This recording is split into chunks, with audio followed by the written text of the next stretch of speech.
Hey guys, welcome to my YouTube channel, or welcome back if you've been here before. My name is Liz and this is Let's Get Lizical, where we do everything card making. And today we're going to be making a rocker card. And to do that, all you need is some circles. I cut mine to be 5 inches, so this finished card will be 5 inches by 5 inches. And score it at halfway point, which is 2.5 inches. And then this is the bottom portion of your card for the rocker bit. And if you wanted to, you can glue another solid circle on top of this, but what I'm going to do is add acetate to it, cover up the bottom portion where that's taped and adhered to it with another piece that I'm just going to cut down to make it look like, you know, snowy background a bit, using some cloud dyes, which are great for bushes and clouds and also snowbanks. So versatility in dyes is always helpful. And what I did was I just used my other circle to help line it up. You could just open up the card and line it up that way. But I just did it a different way. And then I'm using one of these dyes. I believe it's from Lawn Fawn. I'll link it down in the description down below. But just making sure that it's up above that 2.5 inch mark, but not too far up, because I don't want it to be like drowning the scene. This is going to be like a very plain and simple card, not too much coloring, only on the image, and then I'm just going to be cutting some extra bits to go on it, and then we'll see how that turns out soon. So I'm just taping and gluing over the acetate to add this bottom portion, and then adhering that, lining it up with the bottom and the outer edge on the sides, and then it does need a little bit of a trim, so I'm just going to use my scissors for that. And I'm not too worried about the top because I didn't add any glue to the top portion, like above the folded card base, so I'm not going to worry about covering anything on the back. Same when I do this image. When I die cut it, I'm only going to add glue to the bottom, so you don't have to add anything behind it to cover the glue on the back. And again, like, no one's going to be looking at the back of your card, so you don't necessarily need to do it. It just makes it look a little bit cleaner if that's what you like.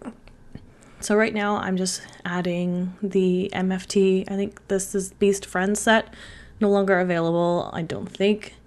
This is like an older set. This is like one of the first of their sets that I bought because it's absolutely adorable. I love this Yeti with the Christmas lights. It's my favorite image. It's why I bought the set. And just the sentiment, "Are you Yeti for Christmas?" is adorable. Maybe one day in the future I can do my own little Yeti set, but we'll see. But, you know, use what you have in your stash. You don't necessarily have to make this a Yeti. This is just for inspiration, so use what you have and make your own little rocker card. So what we're doing now is we're coloring the Yeti, and I'm going to be using a mix of markers as always. I have the Olos in the warm grays now, which I'm super excited about, because I do like to use them for like animals, and I have been using them a lot for, like, again, the Yetis, polar bears. It's really good for polar bears because polar bears aren't actually like a bright white. They're like more of like a light creamy like warm gray. So I do that to add a bit of color and shading. And then for the faces, I've mentioned this in previous videos, I always color the Yeti's face blue. It's kind of like the Rudolph stop motion movies from the 60s, but that's just the way I do it. You could leave it white and just shade it like you do the rest of the body. You could do it like in a skin tone if you wanted to, but I always do mine blue. And then for the lights, just gonna add red, orange, yellow, green, and blue in that order. I usually go up the left, down across to the right, and then go back up to the left, across to the right, and then down his right arm is the way I do my numbers. So I count, like, I'll color one red one, count out 5, and then that would be my next red one on the 5th one, and then so on. Repeat the pattern. If you want, you could do it one bulb at a time so you don't get it mixed up. I have mixed it up before. And right now I'm just coloring like a little glow around the lights. I like to use my cheap like Crayolas or my old Laurentian pencil crayons. These pencil crayons I've probably had for like 20 years at least. And I just kind of like color a circle around each of the bulbs just to give it a bit of a glow. But you don't want to use something like Prismacolors where it covers up your lines. You want to use something that's not as pigmented or waxy. So again, like a cheap set of like even a dozen Crayolas would help you out with this, and you can get those at the dollar store nowadays for a few dollars, so it's inexpensive. And then I'm going to cut it out using the dies because I have the dies for this set, so I might as well use them. And I'm going to end up cutting 2 of these now, and then I cut I think another one after just to give it a bit of dimension and stiffness, because it will be kind of like somewhat freestanding on the card. Not really, it's going to be supported a bit by the acetate backer, but I just thought it would give it a bit of dimension and again stability. So I'm just going to glue one for now, and I think I cut out another one after. And this is also adding weight to the card, so you'll see in a bit that you do need to think about the balance on this rocker card. Like, you don't want everything off to one side or it's going to not rock properly. You kind of want to have approximately the same kind of weight from side to side, which I'm going to realize here in a moment.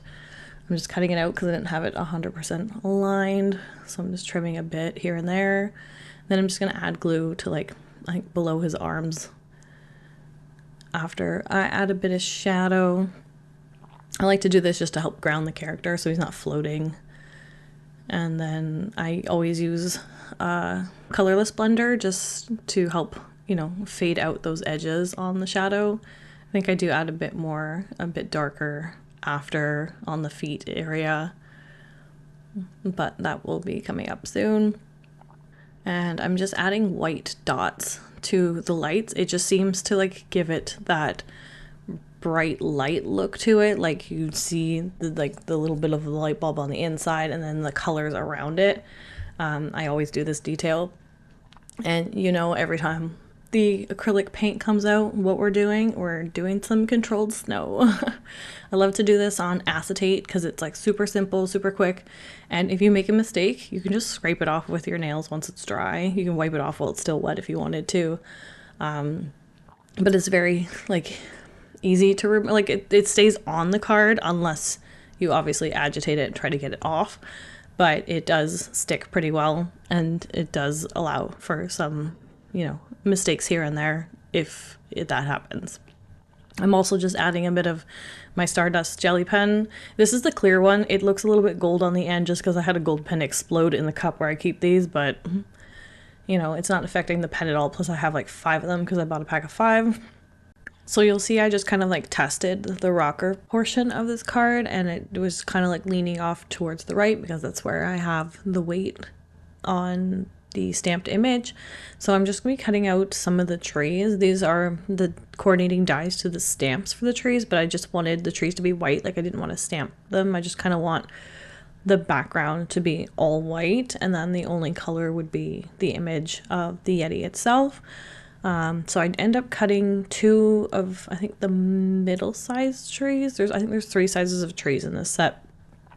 So I used the smallest one in the middle size, I think, and I cut 2 of the largest one, and then altogether I'll cut 5 of the smallest one because I just like kept trying to, you know, balance out this card. So I'm going to add 2 layered up on here, and then I add another 2 on these small ones, and then I pop those ones up on a bit of foam tape. I bought these like 3M foam dots on Amazon a couple weeks ago, and they're really great. Like they're very tiny and they're very easy to use. I just use my picker tool to get them out of the release sheet that it's on, and they have like standard like 1/8 inch dimension or whatever, but I just thought it was like super quick and easy, and I didn't have to like cut up foam tape for this.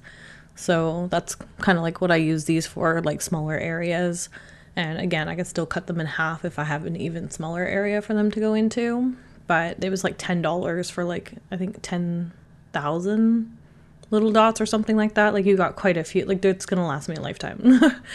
But Here I am, I'm just kind of like going back and forth on my cutting machine. This is another reason I love this manual Cuttlebug, because it kind of folds up like a purse, and then I just like put it off to the side of my desk or onto the floor or something in between uses, and then I can just kind of like pick it up and put it on my desk and use it again, and then kind of like throw it away back and forth as I need it.